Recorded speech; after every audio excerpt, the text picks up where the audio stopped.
52 வருஷம் ஒரே ஆஸ்பத்திரியிலே ஒரே சேர்மன் இருக்கிறது ஒரு சரித்திரம். ஸோ ஐ பிகம் அ சரித்திர நாயகன்.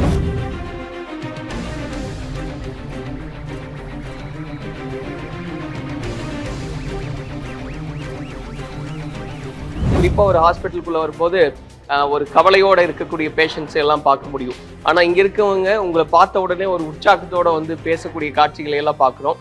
எப்படி சம்பாரிச்சிருக்கீங்க அப்படி ஒரு மக்கள் செல்வாக்கு அப்படின்றது? மக்கள் சேவை மகேசன் சேவை. சந்தோஷமா தான் இருக்கார் பாருங்க. பிசிக்கலி சேலஞ்சு பர்சன் நடக்கிறதுல வீல் சேரில் வராரு. He is happy. I'm from Dubai actually. My mom got admitted here. 2 நாள்ல டாக்டர் சர்வீசஸ் அவங்க எப்படி டேக் கேர் பண்றாங்கன்னு பார்த்துட்டு I got shocked. Controlled very well.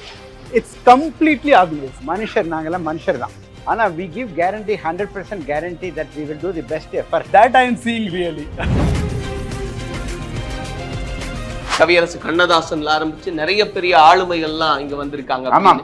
அந்த மாதிரி சட்டுன்னு நினைக்கும் போது கண்ணதாசன் குறித்தும் சரி, அந்த மாதிரி ஆளுமைகள்லாம் யாரெல்லாம் நினைவுக்கு வரது சார்? அங்கே கோயம்புத்தூருக்கு போனால் டாக்டர் பக்தவச்சலம் ஒருத்தருக்கார். அவர் பேசுறதுலேயே எனக்கு பாதி நல்லா இருதுங்கிறார் கண்ணதாசன். அப்படிதான் தலைவர் கலைஞர் கருணாநிதி அவர்கள் உடம்பு சரியில்லாமல் இங்கே வந்து அட்மிட் பண்ணும்போது 40 பிளட் ப்ரெஷர், பல்ஸ் ரேட் 40.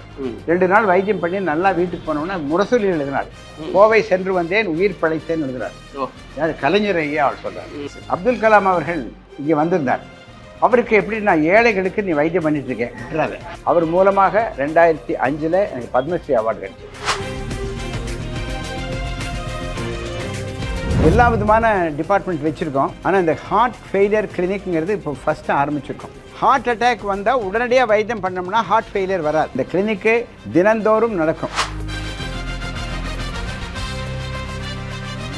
இந்த 52வது ஆண்டுல வந்து ஒபிசிட்டிக்காக ஒரு புதிய துவக்கம், இருதய நலனுக்காக ஒரு புதிய துவக்கம் அப்படிங்கும்போது ஒரு நோக்கம் இருக்கு, ஒரு பார்வை இருக்குன்னு புரிஞ்சுக்க முடியுது. ஆரம்ப காலத்துல ஹார்ட் அட்டாக் என்னன்னு தெரியாம வந்து ஹாஸ்பிட்டல் அட்மிட் ஆனாங்க. நம்ம வெஸ்டர்ன் கண்ட்ரியை காப்பி அடிக்கிறோம். இந்திய உணவுகளை சாப்பிட்றது இல்லை. பர்கருங்கிறோம், சொல்றோம். நான் என்ன சொல்றேன், உங்களை நம்பி உங்க குடும்பம் இருக்கு தம்பி, இந்த நாடே உன்னை இருக்கு நம்பி.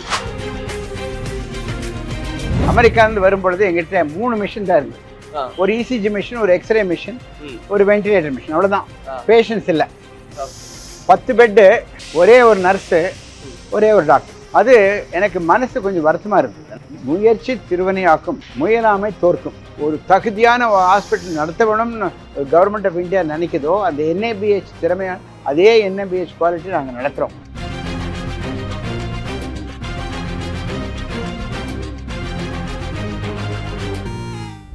கலாட்டா நேயர்களுக்கு வணக்கம். நான் சரவண ராம்குமார். இன்னைக்கு கோயம்புத்தூர் கேஜி மருத்துவமனையில தான் இருக்கோம். 51 ஆண்டுகளை நிறைவு செஞ்சு 52வது ஆண்டில் அடி எடுத்து வச்சிருக்கு அப்படின்ற ஒரு சந்தோஷத்தோட இந்த இடத்துல இணைஞ்சிருக்கோம். நம்மோட பத்மஸ்ரீ டாக்டர் கேஜி பக்தவச்சலம் அவர்கள் இணைஞ்சிருக்காரு. அவர்கிட்ட தான் பேசுறதா இருக்கும், பேசுவோம். சார் வணக்கம் சார். வணக்கம் சார். ரொம்ப மகிழ்ச்சியா இருக்கு சார். ஏன்னா ஒரு மருத்துவமனை 51 ஆண்டுகளை நிறைவு செஞ்சு 52வது ஆண்டில் அடி எடுத்து வைக்கிறது அப்படின்றது, அதுவும் குறிப்பா ஒரு ஹாஸ்பிட்டலுக்குள்ள வரும்போது ஒரு கவலையோட இருக்கக்கூடிய பேஷண்ட்ஸ் எல்லாம் பார்க்க முடியும். ஆனால் இங்கே இருக்கவங்க உங்களை பார்த்த உடனே ஒரு உற்சாகத்தோட வந்து பேசக்கூடிய காட்சிகளை எல்லாம் பார்க்குறோம். எப்படி சம்பாரிச்சிருக்கீங்க அப்படி ஒரு மக்கள் செல்வாக்கு அப்படின்றது? மக்கள் சேவை மகேசன் சேவை. இந்த 52 வருஷம் சார், இப்போ இன்னையோட 52வது வருஷம் அப்படிங்கும்போது இந்த ஜேர்னி அப்படின்றது எப்படி ஆரம்பிச்சது சார்? ஒரே ஒரு மருத்துவராக இருந்து அப்படி வந்து விரிவடைஞ்சிருக்கு அப்படின்னு கேள்விப்படுறேன். எந்த அளவுக்கு அது வளர்ந்துருக்கு அப்படின்னு பார்க்குறோம். எத்தனை பேருக்கு சேவை கொடுத்துருக்கு? ஏங்கப்பா, திரும்பி பார்க்கிறேன் சார். திரும்பி பார்க்கும்போது இந்த ஆஸ்பத்திரி ஆரம்பித்து இப்போ 52 வருஷம் ஆகிறது. நான் டாக்டராக மாறி 62 வருஷம் ஆயிருக்கு. எனக்கு வயசு 82. ஒரு டாக்டர் ஆகணும்னா அது கடவுளுடைய அனுகிரகம் இருக்கணும். It's God's calling. நீங்கள் டாக்டர் ஆக முடியாது, நானும் ஒரு நிருபர் ஆக முடியாது. ஸோ இது எனக்கு இந்த ஹெச்ஆர்டி மேனேஜர் கடவுள் நாராயணன் சொல்லி கேட்டு நீ டாக்டராக படிடான்னாரு. டாக்டராக படிக்கிறவன்லாம் நல்ல டாக்டர் ஆவான்னு சொல்ல முடியாது. நல்ல வாத்தியார் கிடைக்கணும், நல்ல காலேஜ் கிடைக்கணும், நல்ல ஒரு சமுதாயம் இருக்கணும். இதே டாக்டர் படிப்பை நான் ஆப்கானிஸ்தானில் படித்தா அது என்ன பிரயோஜனம் இருக்க முடியும்? அங்கே டாக்டர்களுக்கு மதிப்பு குறைவு. இங்கே நம்ம சமூகத்தில், அதுவும் தமிழ்நாட்டில் குறிப்பாக கொங்கு நாடு கோயம்புத்தூரில் டாக்டர்லாம் மதிக்கிறாங்க, காலை தொட்டு கும்பிட்றாங்க. அதாவது நாம் பண்ணுற சேவை மனித சேவை, மானுடன் சேவை. மானுட சேவை மகேசன் சேவை. எல்லாருக்கும் செய்யும் சேவை, அல்லாவுக்கு பண்ணுறது சேவை. இப்படி தான் நான் நினைக்கிறேன். லைஃப்பில் ஒரு ஆப்பர்ச்சுனிட்டி தான் இருக்கும், எல்லாத்துக்கும் 2 ஆப்பர்ச்சுனிட்டி கிடைக்காது. இந்த ஆப்பர்ச்சுனிட்டி அப்படிங்கிறது ஒரு ஒரு தக்க சமயத்தில் தம்பிங்க வா ஒரு டாக்டரை பார்க்கணும். வணக்கம், நல்லா இருக்கீங்களா? உங்கள் பேர்? ஜமீல் கான். எத்தனை நாள் இருக்கீங்க ஜமீல் கான்? 30 years ஆகுது. 30 வருஷம் கேஜியில்? அப்படி ஏங்கப்பா 30 வருஷம். டாக்டர் அவரை வந்து அந்த அப்பா இருந்து வர்றேன் நான். அதாவது இந்த ஆஸ்பத்திரியில் என்ன முக்கியமாக நீங்கள் பார்த்தீங்க? ஆக்சிடென்ட் ஆயிடுச்சு தலைக்கு. ஆமாம், அது வரட்டு. அப்புறம் ஹார்ட் ப்ராப்ளம் காத்துட்டு இருக்கேன். எதானாலும் இங்கே தான். சொல்லுங்க. இங்க கேஜி மருத்துவமனையில அந்த சிகிச்சை எப்படி இருக்குங்க? இது அன்பு ஹாஸ்பிட்டலுங்க. இது நம்ம ஹாஸ்பிட்டல். நம்ம ஹாஸ்பிட்டல் தைரியமா எல்லாம் க்ளோஸாக பழகுறாங்க. சார் ரொம்ப பழக்கப்பட்டவர், அன்பா பேசுறாரு. அதுக்கே வரலாம். இப்போ நீங்க வந்ததுல உங்களுக்கு உடல்நிலை எல்லாம் தேறி அல்லாவோட கிருபை நல்லா இருக்குது. என்ன ஆச்சுன்னு தெரிஞ்சுக்கலாமா? Lungs problem, okay. கொஞ்சம் லங்ஸ் ப்ராப்ளம். தலையில் அடிபட்டது, நிமோனியா வருது, ஜுரம் வருது, ஏதோ ஒன்று வந்துட்டே இருக்குது. அவர் பாருங்க சந்தோஷமாக தான் இருக்கார் பாருங்க. ஃபிசிக்கலி சேலஞ்சு பர்சன், நடக்கிறதுல வீல் சேரில் வர்றாரு. He's happy. நாம் என்ன பண்ணுறோம், கையும் காலும் நல்லா இருந்தாலும் கூட இந்த கை கால் யூஸ் பண்ணாமல் நம்ம டைமை வேஸ்ட் பண்ணுறோம். இவர் என்ன பண்ணுறாரு, இது நமக்கு கொடுத்த வாழ்வு. உடம்பு சரியில்லை, கேஜிக்கு போவோம், நம்ம டாக்டரை பார்ப்போம், நம்ம ஆஸ்பத்திரின்னு வராங்க. Very good.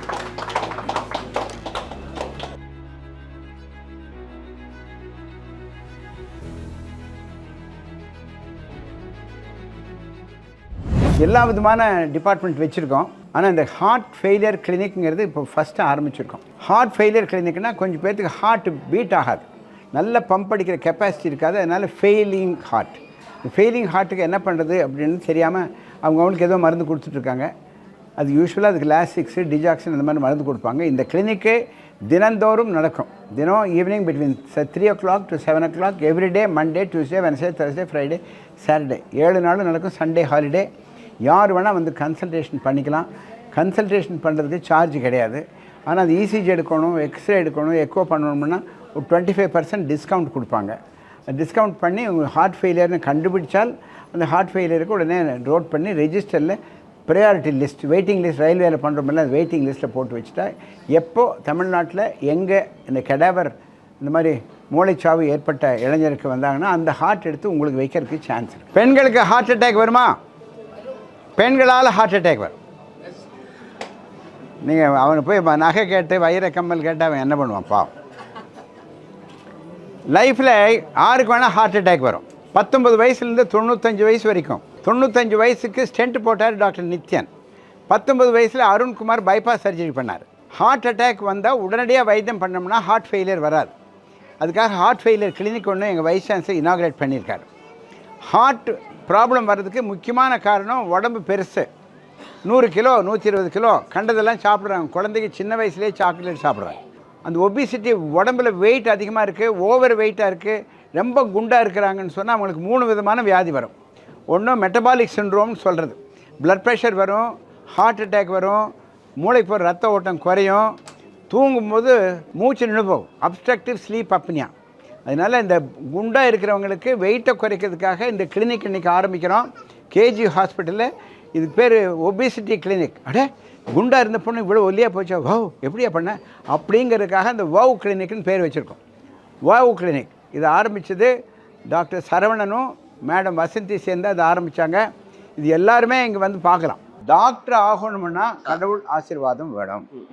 ஒரு நல்ல குடும்பத்தில் பிறக்கணும், நல்ல பழக்க வழக்கங்கள் இருக்கணும், நல்ல ஆசிரியர், மருத்துவ பேராசிரியர் அவர் சொல்லபடி கேட்கணும். சரச்சந்திரானா சரச்சந்திரா, ஆத்மராமராம்னா ஆத்மராம். எனக்கு ஒரு பெரிய கேள்வி இருக்கு சார். இப்போ ஒரு மருத்துவரா ஒவ்வொரு நாளும் நிறைய உயிர்களை காப்பாத்துறது, நிறைய வியாதிகள்ல இருந்து அவங்கள விடுபட செய்யறது, சில சந்தர்ப்பங்கள்ல சில மரணங்கள் அப்படிங்கும்போது கூட அது எப்படி மனசை வந்து சமநிலையில வச்சுக்கிறீங்க? ஏன்னா எல்லாராலையும் முடியாது இல்லையா? ஒரு மரணத்தை பார்க்குறோம், இல்லை ஒரு உயிரை பிழைக்க வைக்கும்போது கிடைக்கக்கூடிய ஒரு மகிழ்ச்சி, ரெண்டையுமே ஒரு சேர ஒரு சமநிலையில் எடுத்துக்கிறது அப்படின்றது எப்படி? மனம்ங்கிறது ஒரு குரங்கு மாதிரி. மனசு எப்பவுமே ஒரு சந்தோஷத்தை நேக்கு தான் போகும். ஒரு குரங்குன்னா அந்த எங்கே பழம் இருக்கோ அதை பிடிக்கும். மன குரங்கை நீங்கள் அடக்கிறதுக்கு பழகிட்டிங்கன்னா மனசு ஒரு குரங்கு கிடையாது. நம்ம மனசு நல்ல மனசு இருக்கிறவன் தான் நல்ல மனுஷன். கரெக்டுங்களா? அப்போ அந்த வேதனையை மற்றவங்களால தாங்கிக்க முடியாது இல்லையா டாக்டர்? ஒரு சந்தோஷம்னாலும் அதை சமநிலையோட பார்க்கறது, ஒரு துக்கம்னாலும் அதை சமநிலையோட ஏற்றுக்கிறது அப்படின்றது. எல்லாருமே ஒரு நல்ல குடும்பத்தில் பிறக்கிறது இல்லை, நல்ல சூழ்நிலையில் பிறக்கிறது இல்லை. எங்கள் அப்பாவும் அம்மாவும் பெஸ்ட் இந்த ஹோல் வேர்ல்டு நான் சொல்லிக்கிறது எப்போ. நல்ல குடும்பம் மீன்ஸ் ஒரு பொருளாதாரம் அப்படி சொல்றீங்களா? ஏழைகள், ஓகே, நல்ல பழக்க வழக்கங்கள். அம்மா டீச்சராக இருப்பா, சூழ்நிலை சந்தர்ப்பம்லாம் சரி. ஹஸ்பண்டு ஒரு ஒரு விவசாய கூலியாக இருப்பான், வருமானமே மாதத்துக்கு 10,000 ரூபா தான் வரும். எங்கள் வீட்டில் அப்படி தான் இருந்தது. எங்கள் அப்பாவுக்கு ஆரம்பத்தில் மாதத்துக்கு 7 ரூபா சம்பளம், அப்புறம் 12 ரூபா சம்பளம், அப்புறம் 30 ரூபா சம்பளம். கல்யாணமாகி 7 குழந்தைகள் சார். ஒரு குழந்தைய வளர்க்குறதுக்கே இந்த காலத்தில் கஷ்டப்படுறாங்க. 7 குழந்தைகள். உனக்கு 8, எனக்கு 7, எனக்கு 2 தான் இருக்கு. குழந்தைகள்ங்கிறது நமக்கு கிடைச்ச செல்வம். செல்வம்ங்கிறது 4 குழந்தைகள் நல்லா படிக்க வச்சுன்னு வைங்க, 4 பேர்த்துக்கும் வேலை கிடைச்சுன்னு வைங்க, நீங்க 50 வயசு ரிட்டையர் ஆகிக்கலாம். 4 பேர் உங்களை கவனிக்கணும். நானா அப்ப அந்த பக்குவம் தான் அந்த நிலை அப்படின்னு புரிஞ்சுக்கலாம். ஆமா, நமக்கு ஒரு நிலை எப்படின்னா மனோ நிலைமை. மனுஷனுக்கு நல்ல மனோ நிலைமை இருந்தா நல்ல மனுஷன். அவனுக்கு ஒரு தப்பான சூழ்நிலையில் வளர்ந்தான்னா தப்பு தானே பண்ணுவான். I'm from Dubai actually. நான் துபாயில் லைட்டிங் இன்ஜினியராக இருக்கேன். My mom got admitted here. அவங்க வந்து ஐசியூவில் இருக்காங்க. பட் ஆஃப்டர் ரீச்சிங் ஹியர் நான் 2 days பிஃபோராக வந்து இங்கே ரீச் ஆயிருந்தேன். 2 நாளில் டாக்டர் சர்வீசஸ் அவங்க எப்படி டேக் கேர் பண்ணுறாங்கன்னு பார்த்துட்டு ஐ காட் ஷாக். ஸோ துபாயில் நான் புர்ஜில் ஹோல்டிங்கோட ஹாஸ்பிட்டல்ஸோட எல்லா லைட்டிங்கும் நான் தான் பண்ணிட்டு இருக்கேன். கம்ப்ளீட்டாக தெரியும் sir, each and every thing. Like ICU எப்படி இருக்கும், டாக்டர்ஸ் ரூம்ஸ் எப்படி இருக்கும், பேஷண்ட் ரூம் எப்படி இருக்கும், ஒவ்வொரு ஈவன் காரிடோரில் வந்து என்னென்னலாம் ஃபெசிலிட்டேட் பண்ணணும், எல்லாம் கம்ப்ளீட்டாக அதை நான் இங்கே பார்க்குறேன். சரி, கம்பேரிசனில் ஃபர்ஸ்ட் கம்பேரிசன் பார்த்தீங்கன்னா அங்கே வந்து இந்த அளவுக்கு க்ரௌட்ஸ் பார்க்க முடியாது. பட் இங்கே அந்த அளவுக்கு க்ரௌட்ஸ் இருக்காங்க. But that control very well. It's completely obvious. Even some other hospital also I went with my dad, but here whatever they are giving treatment, they are explaining us with our language. Tamil clear explain பண்றாங்க. Even ஏதாவது ஒரு சுச்சுவேஷன்ல அவங்க இங்கிலீஷ்ல right பண்ணாலும் தமிழ்ல அதை translate பண்ணிட்டு அவங்க வந்து கிளியரா உடம்பு எப்படி இருக்கு, என்ன இருக்கு, என்ன ட்ரீட்மெண்ட் கொடுக்குறாங்க, டாக்டர்ஸ் என்ன ட்ரீட்மெண்ட் கொடுக்குறாங்க, ஈவன் என்ன மெடிசன் கொடுக்குறாங்க. ஃபார் எக்ஸாம்பிள் என்னோட அம்மா கிரிட்டிக்கலாக தான் இருக்காங்க. அவங்க இன்னைக்கு காலையில் கிளியராக எக்ஸ்பிளைன் பண்ணாங்க. தேவர் இன் வென்டிலேட்டர், ஆக்சிஜன் வந்து உள்ளேருந்து தான் கொடுத்துட்டு இருந்தாங்க. they said clearly we are going to remove the tube. Even small things they are giving properly. That is awesome. இப்போ எப்படி இருக்காங்க அம்மா? இப்போ கிரிட்டிக்கல்ல இருந்து கொஞ்சம் மாறி இருக்காங்க. Still in she's in ICU only, but I hope 101% this hospital. மனுஷர், நாங்கெல்லாம் மனுஷர் தான். ஆனால் we give guarantee 100% guarantee that we will do the best effort. Best effort. That I am seeing really. And whatever sir is telling, that I am seeing really is. Still my mom is in ICU, but I can able to come and talk with you. Means I have that confidence. So அந்த confidence வந்து நாங்க பொறுப்பு, உயிருக்கு கடவுள் பொறுப்பு. உயிரோடு இருக்கிறதுக்கு நம்ம லைஃப் ஸ்டைல் கரெக்டாக இருக்கும். லைஃப் ஸ்டைலுங்கிறது 5வது படிக்கிறோம், 6வது படிக்கிறோம், 7வது படிக்கிறோம், அப்போவே நம்ம லைஃப் ஸ்டைல் சரியாயிடும். திருக்குறள் படிக்கிறோம், ஔவையார் படிக்கிறோம், நன்னறி விளக்கம் படிக்கிறோம். தமிழ்நாட்டில் இப்படி படிச்சுட்டு இருந்தோம். ஓடு விளையாடு பாப்பா, ஓய்ந்திருக்க ஆகாது பாப்பா. குழந்தைகள்லாம் கையில் செல்ஃபோன் வச்சுக்கிறாங்க. சார், எனக்கு இன்னொரு கேள்வி. இப்போ 52வது வருஷம் அப்படிங்கும்போது ஆரம்பத்தில் இருந்ததுக்கும் இப்போ நிறைய மாறி இருக்கு. நிறைய தொழில்நுட்ப ரீதியா வளர்ந்துருக்கோம். மருத்துவத்துல நிறைய புரட்சிகள் அப்படின்றது எந்த அளவுக்கு கோயம்புத்தூர்ல என்ன வேணா வந்தாலும் நம்ம சரி பண்ணிக்கலான்ற அளவுக்கு எப்படி வளர்ந்துருக்கோம், என்னெல்லாம் நம்ம வச்சிருக்கோம் இங்க கேஜி ஹாஸ்பிட்டலை பொறுத்த வரைக்கும்? அமெரிக்காந்து வரும்பொழுது எங்கிட்ட 3 மிஷின் தான் இருந்தது. ஒரு இசிஜி மிஷின், ஒரு எக்ஸ்ரே மிஷின், ஒரு வென்டிலேட்டர் மிஷின், அவ்வளவுதான். பேஷன்ஸ் இல்லை. ஓகே. 10 பெட்டு, ஒரே ஒரு நர்ஸு, ஒரே ஒரு டாக்டர். அது எனக்கு மனசு கொஞ்சம் வருத்தமாக இருக்குது. ஏன்னா இவ்வளோ பெரிய படிச்சுட்டு வந்திருக்கிறோம், பேஷண்ட்ஸே வர்றதில்லை, ஒரு பெரிய சர்ஜன். அப்படி மனசு முயற்சி திருவனையாக்கும், முயலாமை தோற்கும். முயற்சி திருவனையாக்கும், முயலாமை தோற்கும். எங்கிட்ட திறமை இருக்குது, எங்கிட்ட பொறுமை இருக்குது, எங்கிட்ட என்ன வேணால் நடந்தாலும் அது எதிர்க்கக்கூடிய சக்தி இருக்குது. அந்த 3 இல்லைன்னா டாக்டர் வேலை கிடையாது. திறமை இல்லை, பொறுமை இல்லை, தைரியம் இல்லைன்னா நீங்கள் டாக்டராக இருக்க முடியாது. அவன் பிழைச்சாலும் பிழைப்பான், போனாலும் போயிடுவான். அப்ப இன்னைக்கு உலகத்துல என்னெல்லாம் அட்வான்ஸ்டா இருக்கோ அது எல்லாமே நம்ம இங்க கொண்டு வந்திருக்கோம். ஒவ்வொரு வருஷம் ஒரு மிஷின் 2 மிஷின் 3 மிஷின் வாங்கி ம். துபாய்க்கார் சொன்ன பாரு அங்கே இருக்க மிஷின்ஸ் பூரா இங்கே இருக்கு. Okay. அங்கே இல்லாதது இங்கே இருக்க நம்ம கிட்ட இருக்க நர்சஸ் டாக்டர்ஸ் பொறுமையாக சொல்கிறாங்க, ம். எக்ஸ்பிளனேஷன் பண்ணுறாங்க, ம். கவுன்சிலிங் சொல்கிறது, ஓகே. டாக்குமெண்ட் பண்ணுறாங்க. Yes. எப்படி ஒரு தகுதியான ஹாஸ்பிட்டல் நடத்த வேணும்னு கவர்மெண்ட் ஆஃப் இந்தியா நினைக்குதோ அந்த என்ஏபிஹெச் திறமையான அதே என்ஏபிஹெச் குவாலிட்டி நாங்கள் நடத்துகிறோம். இப்போ இந்த 52வது ஆண்டுல வந்து ஒபிசிட்டிக்காக ஒரு புதிய துவக்கம், ஆமாம், இருதய நலனுக்காக ஒரு புதிய துவக்கம் அப்படிங்கும்போது எந்த அளவுக்கு இந்த 2 பிரச்சனைகள் இன்னைக்கு மனித சமூகத்தையே கேள்விக்குள்ளாக்கிக்கிட்டு இருக்கு அப்படின்னு பாக்குறீங்க சார்? ஏன்னா இந்த வருஷம் இது நீங்க கொண்டு வரீங்கும் போது கட்டாயமா அதுக்கான ஒரு நோக்கம் இருக்கு, ஒரு பார்வை இருக்குன்னு புரிஞ்சுக்க முடியுது. எவ்வளவு தாக்கத்தை ஏற்படுத்துது இதெல்லாம்? ஆரம்ப காலத்தில் ஹார்ட் அட்டாக்னு என்னன்னு தெரியாமல் வந்து ஹாஸ்பிட்டல் அட்மிட் ஆனாங்க. ஆரம்ப காலத்தில் தலையில் அடிபட்டு வந்து அட்மிட் ஆனாங்க.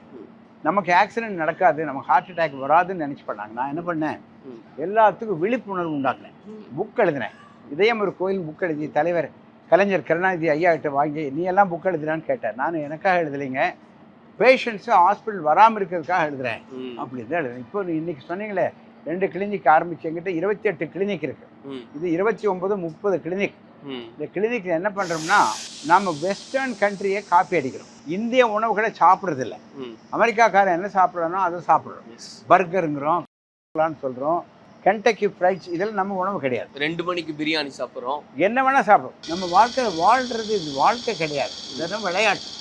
வாழ்க்கை இந்த விளையாடுறோம், கிரிக்கெட் விளையாடுற மாதிரி. திடீர்னு நாக் அவுட் ஆனால் நீங்கள் அவுட் ஆகிடுறீங்களே, திடீர்னு செத்து போயிடுறீங்களே. சார் நேற்று வரைக்கும் பார்த்தா நல்லா இருந்தார், இன்றைக்கி என்ன சார் இன்டென்சிவ் கேரில் படுத்திருக்காரு, அடுத்த நாள் போனால் ஆள் இல்லைங்கிறேன், உடனே பெரிய கூட்டம் போட்டு. நான் என்ன சொல்கிறேன், உங்களை நம்பி உங்கள் குடும்பம் இருக்குது தம்பி, இந்த நாடே உன்னை இருக்குது நம்பி. நல்ல நல்ல தலைவர்களை நம்பி தான் இந்த நாடே இருக்குது. நல்ல அப்பாவை நம்பி நல்ல அம்மாவை நம்பி தான் இந்த குடும்பமே இருக்குது. நீங்கள் இதில் நம்பிக்கை இல்லைன்னா கல்யாணம் பண்ண வேண்டாம், குழந்தைகளை பெற்றுக்க வேண்டாம். குழந்தைகளை பெற்றுட்டிங்கன்னா உங்கள் உயிர் உங்கள் குடும்பத்துக்கு சொந்தம். உங்கள் உயிர் உங்களுக்கு சொந்தம் இல்லை, உங்கள் உயிர் உங்கள் உடல் உங்கள் குடும்பத்துக்கு சொந்தம். அதனால யாருக்கோ சொந்தமான உயிரும் உடம்பையும் நீங்கள் பாதுகாக்கணும் இல்லையா? ஸோ அப்போ இதெல்லாம் யோசிச்சு தான் இன்னைக்கு இந்த உடல் எடை பருமனாகட்டும், இருதய நலனுக்கு இன்னும் கூடுதல் கவனம் அப்படின்றதெல்லாம் அதுக்கான விஷயங்கள் எல்லாம் 70 கிலோகிராம் இருந்ததுன்னா பரவாயில்ல, 80 கிலோகிராம் 90 கிலோகிராம் 100 கிலோகிராம் தான் எல்லா வியாதியும் வரும். ஸோ வெயிட் அதிகமாக 80 அதிகம்தான், 80 அதிகம்தான், 80 அதிகம்தான். ஒரு 6 அடி இருக்கிறவனுக்கு 80 அடி இருக்கலாம், 5 அடி 6 அடி தான் இருக்குன்னா 70 தான் இருக்கணும். பிஎம்ஐன்னு ஒன்று இருக்கு. ஸோ அப்போ உடல் பருமன் அப்படின்னா 80 கிலோ அப்படின்றதே அதிகம். என்ன சார் உங்களுக்கு ஹார்ட் அட்டாக்னு சொல்றாங்களே என்னன்னு கேட்டேன், நெஞ்சு வலிக்குது. நாங்க உங்க எடை என்னன்னு கேட்டேன், 90 கிலோ சார். நீங்க 90 கிலோங்கிறீங்க? ஆமாங்க 90 கிலோ. போன வருஷம் 80 இருந்து இப்போ வெயிட் ஏறிட்டே போகுது.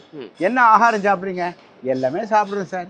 ஹோட்டலுக்கு போகிறோம், வீட்டில் சாப்பிட்றோம், கல்யாணத்துக்கு போனால் 12 ஐட்டம் சாப்பிட்றோம், ஜிலேபி சாப்பிட்றோம், மைசூர் பாக் சாப்பிட்றோம். இப்போல்லாம் 50 100 எல்லாம் வைக்கிறாங்க சார். ஆமாம், நம்ம அது போனால் நீங்கள் அது பேர் என்னமோ சொல்கிறாங்களே, வரிசையாக வச்சுருக்காங்க, வரிசையாக 1 2 3 புஃபே பார்ட்டி. புஃபே பார்ட்டியில் வச்சு ஏதோ 1 2 தானே எடுக்கணும். புஃபே பார்ட்டி 12 ஐட்டம்னா பிளேட் நிறைய வச்சு சாப்பிட்றோம். உங்களுக்கு எது வேணுமோ, இட்லினா இட்லி தான் சாப்பிடும், இட்லியும் வைக்கிறேன், சப்பாத்தியும் வைக்கிறேன், பூரியும் வைக்கிறான். அது எப்படி டைஜஸ்ட் பண்ண முடியும்? ஓகே, வாழ்க்கையில் சாப்பிட்றது எதுக்கு நீங்கள் சொல்லுங்கள்? சாப்பாடு அப்படிங்கிறது, பாலுங்கிறது, காஃபிங்கிறது ஒரு பெட்ரோல் மாதிரி. காருக்கு ஒரு பெட்ரோல் ஊற்றுறோம்ல, காருக்கு பெட்ரோல் ஊற்ற வேண்டிய பெட்ரோலுக்கு பதில் நீங்கள் கெரசின் ஊற்றுன அந்த கார் ஓடுமா? ஓடாது. அதனால் நீங்கள் உணவு முக்கியம், என்ன ஆகாரம் சாப்பிட்றீங்க அது முக்கியம். You are what you eat, you are what you drink, you are what you see, you are what you are tell me your friend, I tell you who you are. நண்பன் யாருன்னு சொல்லி நான் கண்டுபிடிக்கிறேன் நீ யாருன்னு. அவன் தண்ணி போட நண்பன் சொன்னால் அவன் நீ தண்ணி போடுறீங்கன்னு அர்த்தம். சிகரெட் பிடிக்கிறான் சிகரெட்டு, ஜாலியாக போய் சுற்றிட்டு வரலாம், ஜாலியாக சுற்றி. எங்கே நீங்கள் ஃபேமிலி மேலே உங்களுக்கு என்ன இருக்க போகிற சொல். ஸோ இப்போ சார் இன்னைக்கு நீங்கள் பேசும்போது கவனித்தேன், இது ஒரு திருக்கோயில் தான், நடையே சாத்தாது ஒரு கோவிலாக மாறி இருக்கு இவ்வளோ வருஷம். அப்படிங்கும்போது இதோட பாஸ்ட்டை பற்றி சிலது பேசலான்னு சார். நீங்கள் சொன்ன மாதிரி கவியரசு கண்ணதாசன்ல ஆரம்பித்து நிறைய பெரிய ஆளுமைகள்லாம் இங்கே வந்திருக்காங்க. அந்த மாதிரி சட்டுன்னு நினைக்கும் போது கண்ணதாசன் குறித்தும் சரி, அந்த மாதிரி ஆளுமைகள்லாம் யாரெல்லாம் நினைவுக்கு வரதுண்டு சார்? என்னெல்லாம் சொல்லியிருக்காங்க? கண்ணதாசன் வந்திருக்காரு, எத்தனையோ மருத்துவமனைகள் சென்னையில் இருந்தாலும் அங்கே கோயம்புத்தூருக்கு போனால் டாக்டர் பக்தவச்சலம் ஒருத்தருக்கார், அவர் பேசுறதுலேயே எனக்கு பாதி நல்லா இருதுங்கிறார். கண்ணதாசன் அப்படிதான் சொல்றோம். தலைவர் கலைஞர் கருணாநிதி அவர்கள் உடம்பு சரியில்லாமல் இங்கே வந்து அட்மிட் பண்ணும்போது 40 பிளட் ப்ரெஷர், பல்ஸ் ரேட் 40. 2 நாள் வைத்தியம் பண்ணி நல்லா வீட்டுக்கு போனோம்னா முரசொலி எழுதினார். கோவை சென்று வந்தேன் உயிர் பிழைத்தேன் எழுதுறார். யார்? கலைஞர் ஐயா அவர் சொல்றாரு.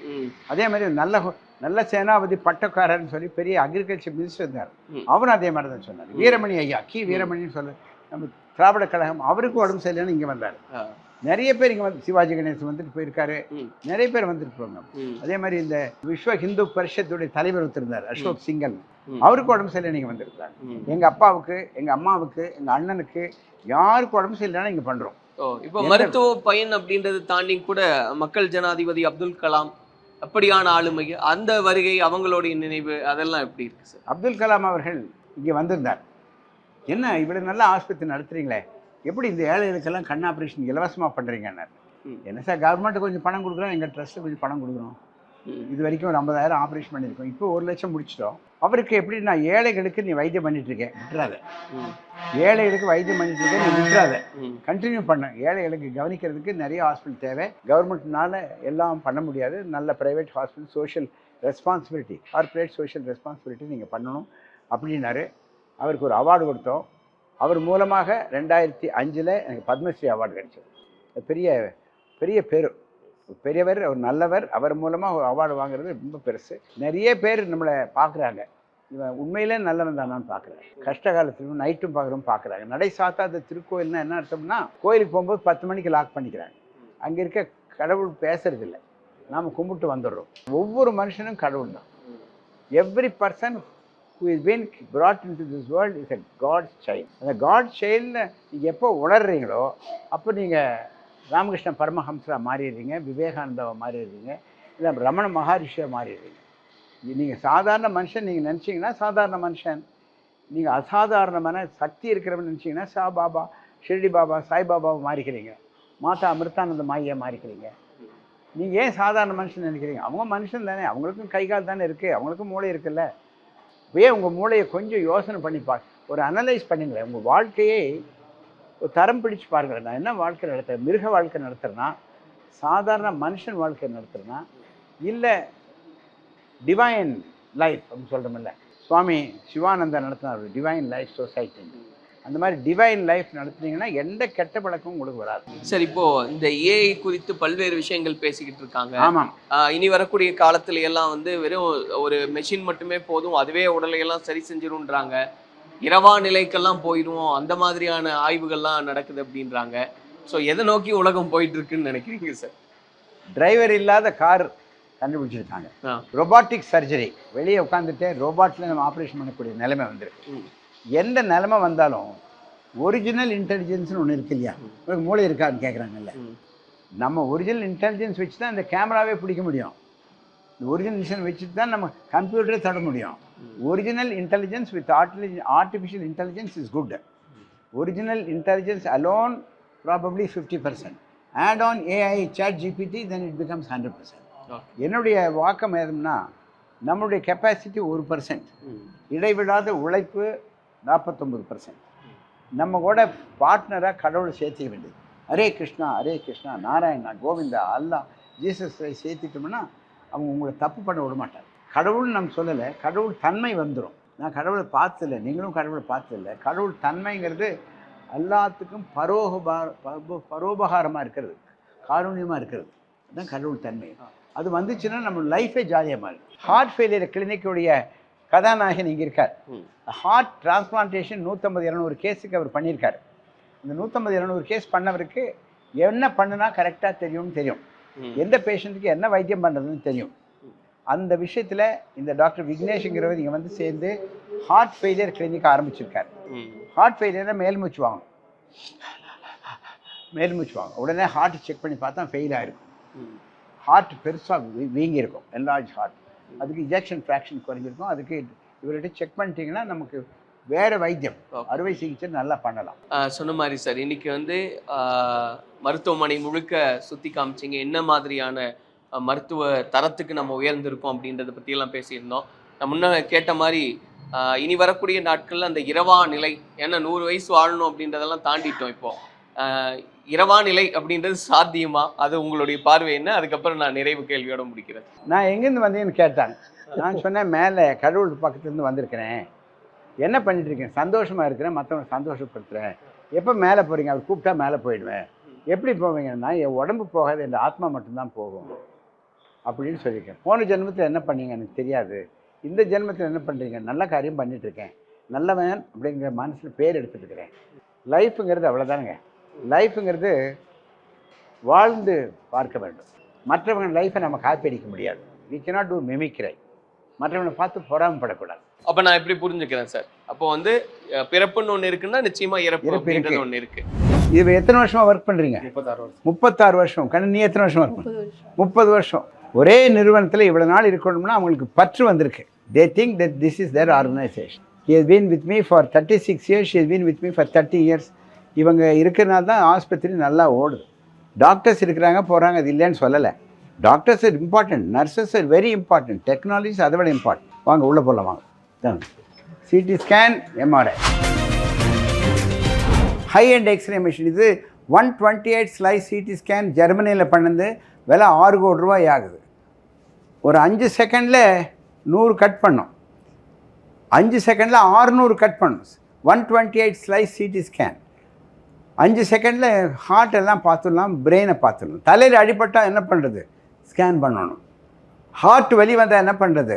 128 ஸ்லைஸ் சிடி ஸ்கேன் பண்ணி ஹார்ட்டுக்கு போகிற ரத்த ஓட்டம் நல்லா இருக்கான்னு பார்க்கணும். மூச்சு விட முடியலன்னா பல்மனரி எம்பாலிசம் இருக்கலாம். ரத்தம் இருதயத்துக்கு போகிற ரத்த குழாய் மாதிரி நுரையீரலுக்கு போகிற ரத்த குழாயை பார்க்க முடியும். கால் வலின்னா காலுக்கு போகிற ரத்த குழாயை பார்க்கணும். CT scan can give you a diagnosis of why chest pain, why head pain அப்படின்னு கண்டுபிடிக்கிறது சிடி ஸ்கேன் இல்லாமல் கண்டுபிடிக்க கஷ்டம். எக்கோகார்டியோகிராஃப் பண்ணலாம், இசிஜி எடுக்கலாம். பட் இந்த மெஷின் இட்ஸ் ஒண்டர்ஃபுல் மெஷின். இது வாங்கி ஒரு 12 வருஷம் ஆச்சு. இது வரைக்கும் எத்தனை லட்சம் கேஸ் பண்ணியிருக்கீங்க? 5 lakhs பேஷண்ட்ஸுக்கு செக் பண்ணியிருக்கோம். ஒரு பேஷண்ட் செக் பண்ணுறதுக்கு நாங்கள் 15,000 ரூபா வாங்குகிறோம். ஆனால் இதே ஸ்கேனுக்கு மற்ற இடத்துல கொஞ்சம் அதிகமாக வாங்குகிறோம். இது ஒரு ட்ரஸ்ட் ஹாஸ்பிட்டல். அளவான லாபத்தில் அற்புதமாக இரவும் பகலும் இந்த ஹாஸ்பிட்டலில் ஒர்க் பண்ணுது. இவர் இங்கே படித்த டாக்டர், இங்கே படித்த ஒரு 12 வருஷத்துக்கு முன்னால் இங்கே படித்தார். பெரிய படிப்பு, மேல் படிப்பு, ரேடியாலஜியில் மேல் படிப்பு. ஒரு 7 வருஷமாக இங்கே ஒர்க் பண்ணிட்டுருக்காரு. Best CT scan specialist Rajan. இந்த டிபார்ட்மெண்ட் பேர் எம்ஆர்ஐ, மேக்னெட்டிக் ரெசனன்ஸ் இமேஜிங். முதல்ல பார்த்தது சிடி ஸ்கேன், கம்ப்யூட்டரைஸ் டொமோகிராஃபி. இது மேக்னெட்டிக் ரெசனன்ஸ் இமேஜிங். இந்த மிஷின் சைனாவிலேருந்து இம்போர்ட் பண்ணியிருக்கு. ரொம்ப விலை உயர்ந்த பெர்ஃபெக்ட் மிஷின். 3 டெஸ்லா எம்ஆர்ஐன்னு சொல்கிறது. சுமார் 16 கோடி ரூபா செலவாகுது. இதில் நம்ம மூளைக்கு போகிற ரத்த ஓட்டம் குறைஞ்சிச்சுன்னா கரெக்டாக கண்டுபிடிக்கலாம். Diffusion weighted image, stroke protocol இதெல்லாம் போட்டு எந்த ரத்த குழாயில் ரத்தம் போகலன்னு கண்டுபிடிக்கலாம். ஹார்ட்டில் பெயின் இருந்துச்சுன்னா ஹார்ட்டை செக் பண்ணலாம்.